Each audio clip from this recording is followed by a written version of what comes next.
ମାଗଣା ଚାଉଳ ପରେ ଆରମ୍ଭ ହେଲା ଘର ପାଇଁ କଳି। ପୁଣି ମିଳିବ ପ୍ରଧାନମନ୍ତ୍ରୀ ଆବାସ। ଜାନୁଆରୀ 16ରୁ 24 ମଧ୍ୟରେ ପ୍ରଦର୍ଶିତ ହେବ ହିତାଧିକାରୀଙ୍କ ତାଲିକା।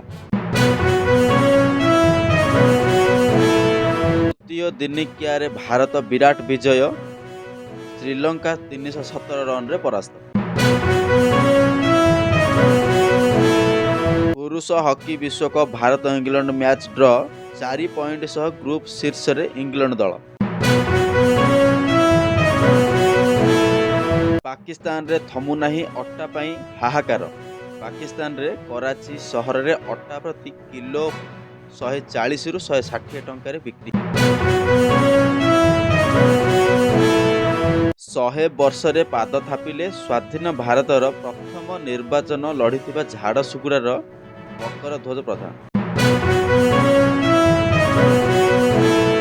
ବ୍ରିଟେନର ମହାନଗର ନିଗମ ପୋଲିସ ରବିବାର ଦିନ କହିଛି ଯେ ଲଣ୍ଡନର ହେଥ୍ରୋ ବିମାନ ବନ୍ଦରରେ ଏକ କାର୍ଗୋ ପ୍ୟାକେଜରେ ମିଳିଥିବା ୟୁରେନିୟମର ଚିହ୍ନ ଜବତ ହୋଇଥିବା ଘଟଣାରେ ଜଣେ ବ୍ୟକ୍ତିଙ୍କୁ ଗିରଫ କରାଯାଇଛି। ସାମ୍ନାକୁ ଆସିଲା ଭାରତର ଧନୀ ବ୍ୟକ୍ତିଙ୍କ ତାଲିକା। ବଢ଼ିଛି ଧନୀ ଗରିବଙ୍କ ମଧ୍ୟରେ ଅସମାନ। କୋଭିଡ ମହାମାରୀ ଆରମ୍ଭରୁ ଗତ ବର୍ଷ ନଭେମ୍ବର ମାସ ମଧ୍ୟରେ ଭାରତର 21 ଜଣ କରୋଡ଼ପତି କମାଇଛନ୍ତି 70 କୋଟି ଭାରତୀୟଙ୍କ ଠାରୁ ଅଧିକ ଟଙ୍କା। ସାମ୍ନାକୁ ଆସିଲା ବିମାନ ଦୁର୍ଘଟଣା ପୂର୍ବର ଶେଷ ଭିଡ଼ିଓ। ଲ୍ୟାଣ୍ଡ ଫଲ୍ ପୂର୍ବରୁ ଫେସବୁକରେ ଲାଇଭ୍ ଥିଲେ ଜଣେ ଯାତ୍ରୀ। ଆଖି ପିଛୁଳାକେ ସବୁକିଛି ହୋଇଗଲା ଛାରଖାର।